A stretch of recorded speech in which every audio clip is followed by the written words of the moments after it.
From the opinion pages of the Wall Street Journal, this is Potomac Watch.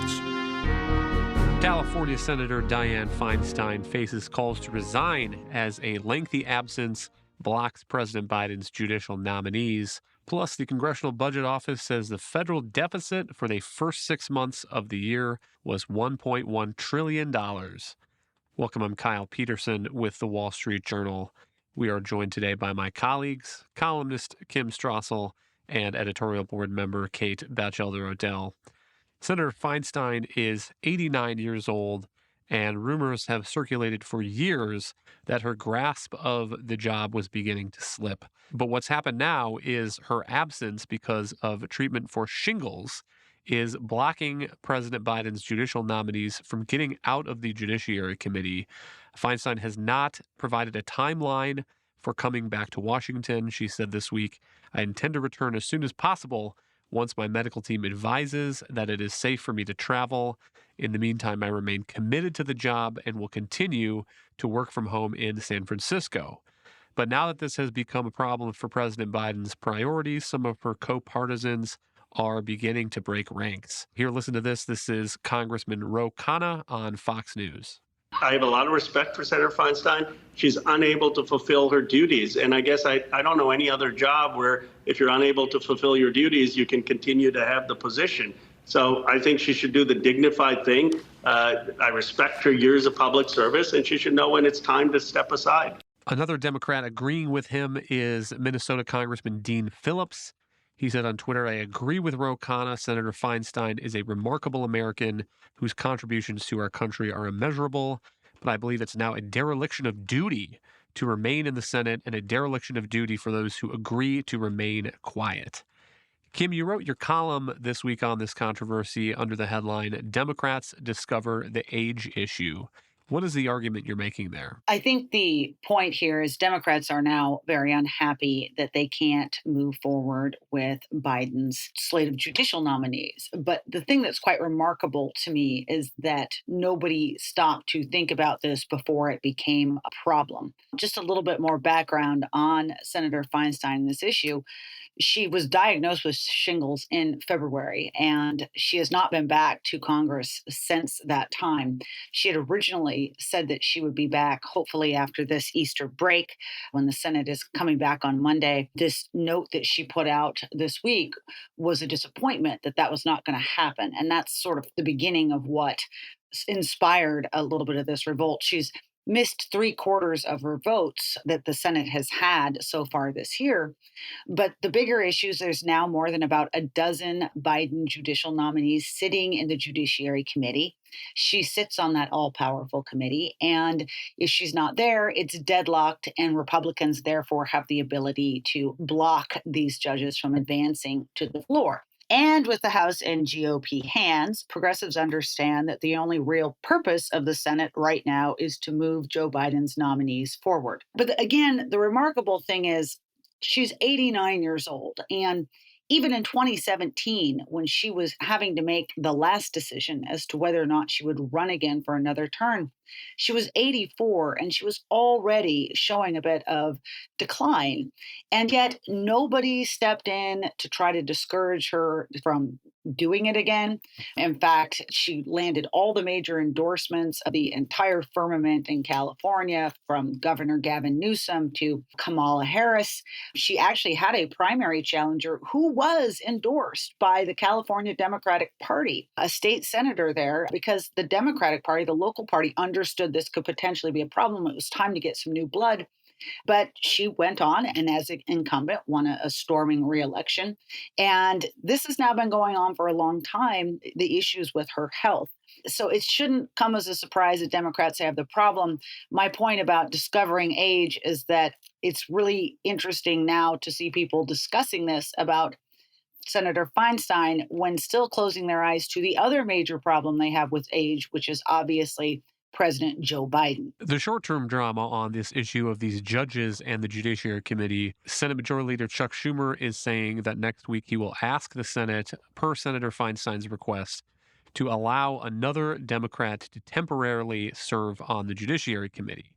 And Kate, my understanding is that the easiest way to do this in the Senate would be through unanimous consent. But there is some rumbling from Republicans that they have no intention of standing by while that goes through. Here's what a senior GOP aide anonymously told NBC. You're asking Republicans to open the door to passing through a slate of judges we view as very controversial. Why would we do that without any kind of negotiation? And how would Democrats react if the situation were reversed, unquote.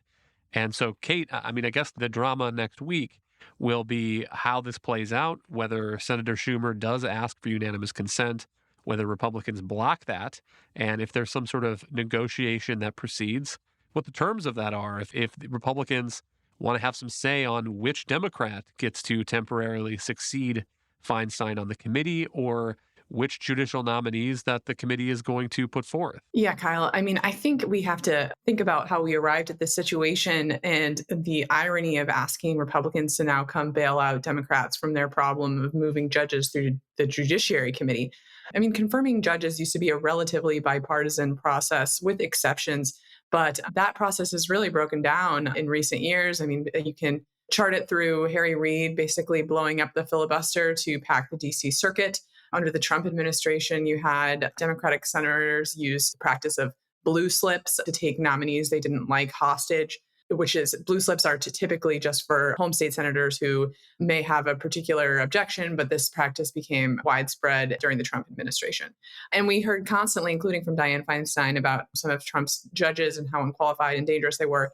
And now they come to the Republicans and want unanimous consent so that they can move some of their own nominees through. I think that is a little bit ironic. I would also add that, to Kim's point, this is a risk that Democrats priced in when Dianne Feinstein ran again. She's not the first person to be in her 8th decade in the Senate. Chuck Grassley of Iowa is 88, but age is variable, and this is a risk they accepted when they didn't nominate someone else. I would also just add one more point, Kyle, which is that I think this is rooted in a broader campaign against Feinstein. She had the audacity to say that Amy Coney Barrett's Supreme Court hearings went relatively well and hugged Lindsey Graham. And that earned the ire of the progressive left. I think they're now going after her so much now, in part because they don't like her politics and she's no longer in the progressive zeitgeist, and they see an opportunity for Gavin Newsom to replace her with someone they like better. To Kate's point, Dianne Feinstein is not the first senator to age in the U.S. Senate. Senator Strom Thurmond retired at 99. And if you look at some numbers put out this year by the Pew Research Center, the median age in the Senate right now is 65. And again, that is the median. Kim, I generally believe in the right of voters to pick the candidate that they want and to evaluate whether that person is still capable of doing the job. On the other hand, it does seem to show in some of these hearings, particularly on technology issues, these senators in their 80s trying to wrangle with the CEO of Google or Facebook.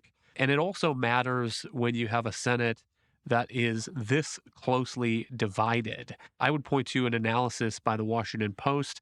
It says none of the 82 votes the Senate has taken this year has seen every seated member casting a vote. On average, 5 senators have been missing or failed to weigh in on each vote. And then they're talking about the gap, the advantage that Democrats have since they control the chamber. But in the 82 votes cast in the Senate so far this year, Democrats have had an advantage among voting members of at least 2 votes only 30% of the time. And Kim, that's a real problem when you have a Senate that is this closely divided.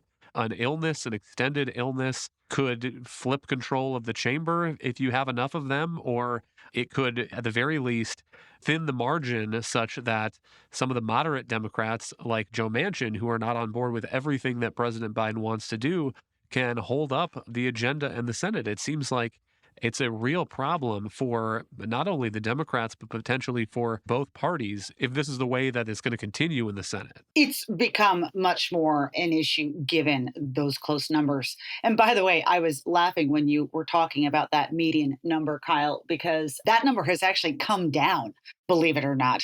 When I first arrived in Washington, 20 years ago or so, that number was even higher. There were any number of senators that were in their 90s at that time. So this is it's kind of a tradition. People get to the Senate. They often get there later in life because They've spent some time working their way up, often spending time in the House. Maybe they've been a governor before, maybe they've been in their local legislature. And so often it's a job that people get when they're a little bit older. And then, of course, 6-year terms. And the power of incumbency is also huge. So there's often a lot of pressure for these candidates, if they've been in their seat for a long time, to keep staying in their seats because they are the party's best bet for retaining control of that seat. So there are a lot of factors that go into adding up to that age. But I think what you've seen and you just laid out is we've had many, many senators over the years that have had health problems. They've been out for delayed amounts of time, but never before has it really been just so important that you have full attendance because of the narrowness of the margins. We've got a really evenly divided country at the moment. And if you think about it, these numbers have been hovering near a 50, a 51 mark for some time now. And it's very possible it could continue. As you noted, between Dianne Feinstein being out and then also John Fetterman, who recently won the Pennsylvania Senate race, but he'd had a stroke during the campaign. He was nonetheless still elected, then got to Washington, immediately began to struggle and ended up checking himself into Walter Reed due to depression. Because of those two absences, you have this remarkable situation that while the Democrats run the majority, have the majority, they have actually not had more members than Republicans for more than a month now. It's really quite stunning. And it depends on who's there on any one day, how the votes fall, but it's a very precarious situation for Chuck Schumer to be in. And I think all of this combined with some real questions about Joe Biden, his own health, and his diminishing capacity, it would seem that we're watching on a day-by-day basis, have got a lot of voters suddenly rethinking this question of age. And the polls are increasingly showing that this is an issue for a lot of voters and that they would like to see a younger generation of politicians. I'm not talking 20-year-olds. They would just like to see maybe somebody in their 50s in some of these positions, or 60s rather than 70s, 80s, 90s. Kate, do you agree with Kim that this discussion about Senator Feinstein in the Senate could have the potential to raise the salience in voters' minds of President Biden's own age? He is 80, and reportedly he is planning on running for a second term. At the end of that second term, he would be 86 years old. And as Kim says, there are already some strange interactions that are floating around and getting some attention. One that happened this week was this Q&A he had with some children in Ireland. One of the children asks, "What's the key to success?" And President Biden says, "Oh, well, making sure that we don't all have COVID." What, why, what are we talking about here? Then here's the transcript. "Mr. Hunter Biden, if you can, what's the key to success?" President goes on and he tells an anecdote about Jesse Helms, former senator from North Carolina, though Biden seemed confused at one point whether it was North Carolina or South Carolina. And Kate, it is a remarkable moment. And I think maybe the White House is underrating the potential for this to become an election issue. Republicans so far have not really gone after President Biden's age. And some of that in 2020 may have had to do with the fact that President Trump was not exactly a young man himself. But it does raise the potential, I think, in my mind, that this could become a real conversation in 2024 if President Biden does end up running for re-election. Yeah, Kyle. I mean, on the Feinstein case, for instance, she's had some moments such as the time that she didn't seem aware that her staff had announced that she was retiring. That really captured some of the issues that she seems to be having. So I do think this raises these questions about age. But I would note sometimes in the case of Biden, there's this rush to say, oh, well, he makes some blunders and gaffes and it's not a big deal. I sometimes, Kyle, more than these odd episodes trying to talk to children, and I remember in particular his speech after the U.S. military started shooting down objects over the U.S. homeland. Our listeners might recall this was a couple months ago. We took down the Chinese spy balloon and then shot down 2 or 3 more objects of unknown origin. And it was a very odd moment in public life. And the president, Joe Biden, came out and spoke about it for less than 10 minutes and then shuffled off stage without taking a single question.